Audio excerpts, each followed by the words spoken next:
అనకాపల్లి జిల్లాలో నిర్వహించిన ప్రజా దర్బార్కు ప్రజల నుంచి భారీ స్పందన లభించింది. ప్రజా సమస్యలను నేరుగా తెలుసుకుని పరిష్కరించేందుకు నిర్వహించిన ఈ ప్రజా దర్బార్కు వివిధ ప్రాంతాల నుంచి ప్రజలు పెద్ద సంఖ్యలో తరలివచ్చారు. ఈ కార్యక్రమంలో మాడుగుల నియోజకవర్గ ఎమ్మెల్యే బండారు సత్యనారాయణమూర్తి పాల్గొని ప్రజల సమస్యలను తెలుసుకున్నారు. రహదారులు, తాగునీరు, ఇళ్ల స్థలాలు, పింఛన్లు, విద్య, వైద్యం, రెవెన్యూ, మౌలిక వసతులు తదితర సమస్యలను ప్రజలు ఎమ్మెల్యే అధికారుల దృష్టికి తీసుకొచ్చారు. ప్రజల నుంచి వచ్చిన వినతులను స్వీకరించిన జాయింట్ కలెక్టర్ సంబంధిత శాఖల అధికారులతో సమస్యలపై చర్చించారు. అర్హత ఉన్న సమస్యలను నిబంధనల మేరకు పరిశీలించి త్వరితగతిన పరిష్కరించేలా చర్యలు తీసుకోవాలని అధికారులకు సూచించారు.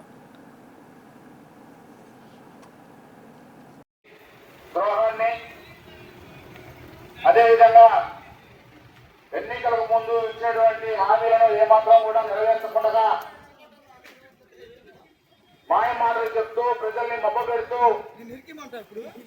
కాలాన్ని వెళ్ళగొట్టినటువంటి ఈ ఎన్డీఏ కూటమి ప్రభుత్వ నిరంకుశ పాలనని ప్రజాక్షేత్రంలో ఎండగట్టాలనేటువంటి నిర్ణయంతో భారత కమ్యూనిస్టు పార్టీ జాతీయ సమితి దేశవ్యాప్తంగా కూడా ఆగస్టు 6 నుండి స్వాతంత్ర దినోత్సవం 15వ తేదీ వరకు కూడా దేశవ్యాప్తంగా పాదయాత్రలకి పిలుపుకోవడం జరిగింది.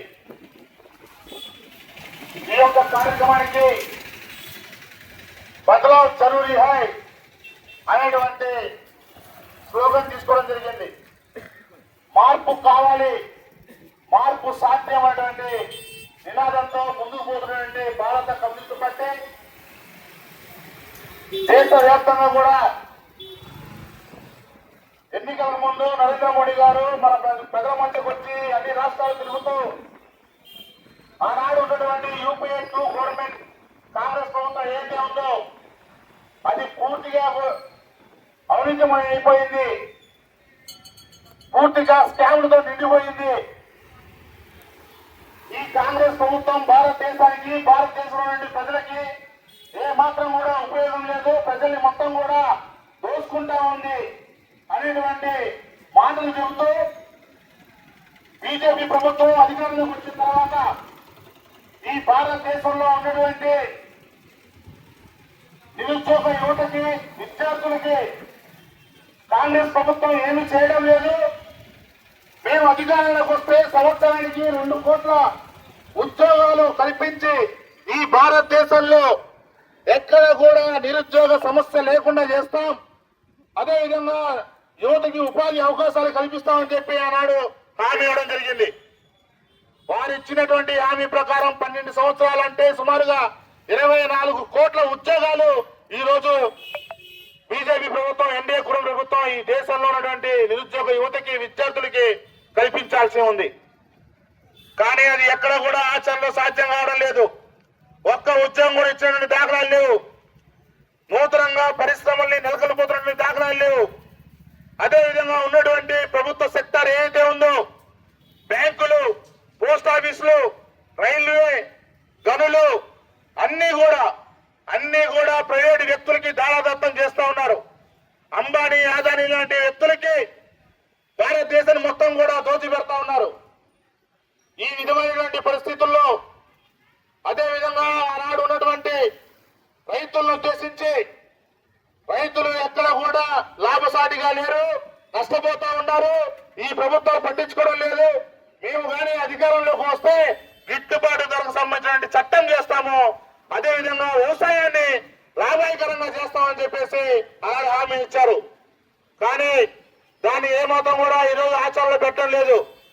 రైతులు ఈ రోజు కూడా రోజుకి వేలాది మంది ఆత్మహత్యలు చేసుకుంటా ఉన్నారు. రోజు రోజుకి అప్పుల ఊపిలో కూరుకుపోతా ఉన్నారు. ఈ విధంగా ఉన్నటువంటి రైతాంగుల పరిస్థితి, వారి యొక్క రైతాంగ రక్షణ కోసం ఈ రోజు భారత కమ్యూనిస్ట్ పార్టీ ఈ పాదయాత్రలు చేస్తా ఉంది. ఈ భారతదేశంలో నుండి యువకుల కోసం, యువతుల కోసం, విద్యార్థుల కోసం భారత కమ్యూనిస్ట్ పార్టీ ఈ రోజు పాదయాత్రలు చేస్తా ఉంది. అదేవిధంగా కార్మికుల పరిస్థితి అత్యంత దారుణంగా ఉంది. కార్మికులు పోరాడి సాధించుకున్నటువంటి హక్కులు ఏవైతే ఉన్నాయో ఆ హక్కులు మొత్తం కూడా కాలరాస్తూ కార్మికులు మొత్తం కూడా పోరాడి సాధించుకున్నటువంటి 44 కార్మిక చట్టాలు మొత్తం కూడా ఈ రోజు 4 లేబర్ కోడ్లుగా మార్చేసి ప్రైవేటు, కార్పొరేట్ వ్యక్తులకి అనుకూలమైనటువంటి లేబర్ కోడ్లు తీసుకోవడం జరిగింది. కార్మికుల యొక్క హక్కులు మొత్తం కూడా వాళ్ళ కాలం మధ్య ఈరోజు అంబానీ అదానీల కాలం మధ్య ఈరోజు నరేంద్ర మోడీ గారు ఉంచుతా ఉన్నారు.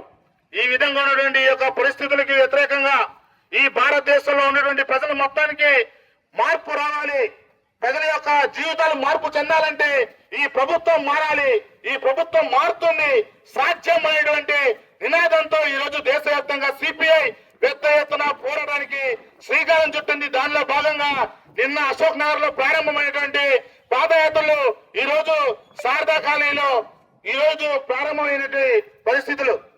ఈ విధంగా గుంటూరు నగరంలో ఉన్నటువంటి అన్ని డివిజన్లలో సిపిఐ గుంటూరు నగర సమితి ఆధ్వర్యంలో ఈ పాదయాత్రలు కొనసాగుతూ ప్రజలకి ఈ యొక్క కేంద్ర రాష్ట్ర ప్రభుత్వాలు అవలంబిస్తున్నటువంటి ప్రజా వ్యతిరేక విధానాలని వారికి అర్థమయ్యే విధంగా వాళ్ళకి వివరిస్తూ ఈ పాదయాత్ర ముందుకు సాగుతా ఉంది. ఈ పాదయాత్ర మొత్తం ముగింపు సందర్భంగా ఆగస్టు 17వ తేదీన సెంటర్ లో బహిరంగ సభ జరగబోతా ఉంది. ఈ విధంగా ఈ గుంటూరు నగరంలో సిపిఐ ప్రజల పక్షాన పోరాడానికి ముందుకు పోతా ఉంది. ఈ ఎర్ర జెండాకి ప్రజలు కూడా సంపూర్ణ మద్దతు తెలియజేయాలని చెప్పేసి తెలియజేస్తూ భారత కమ్యూనిస్ట్ పార్టీ చేసేటువంటి పోరాటాల్లో ప్రజలందరూ కూడా భాగస్వామ్యం కావాలని చెప్పేసి కోరుకుంటూ ముగిస్తా ఉన్నాను కాంగ్రెస్.